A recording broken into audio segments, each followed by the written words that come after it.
A few days ago, I got on this app and I said this: stay away from men that are always trying to teach you a lesson.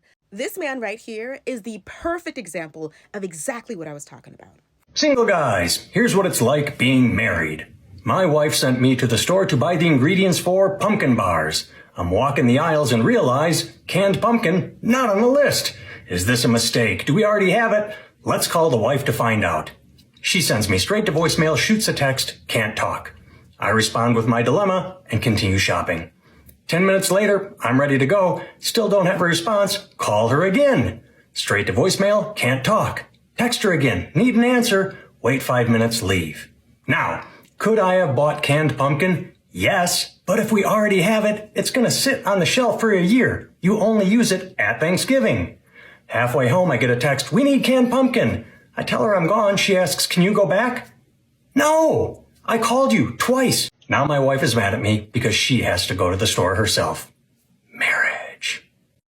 Is this the canned pumpkin that he was so pressed about? That he couldn't possibly just pick up and buy? You are a grown man who I'm sure wants to be referred to as a leader. You couldn't make the executive decision to pick up the can. You're standing in a grocery store for 10 minutes in front of canned pumpkins.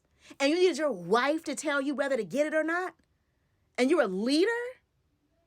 Of what? No, he wanted to prove a point to her. This is what I was talking about. He wanted to teach her a lesson. What he was really mad about is that he called her a couple of times and she was too busy to talk to him. That's what he was really mad about. Instead of being honest and saying, I got frustrated that she couldn't confirm while I was at the store, so I left. Why not just pick it up? He had an opportunity before he even got home to make that situation right, but he didn't want to do that because that wouldn't teach her the lesson the way he wanted to teach her.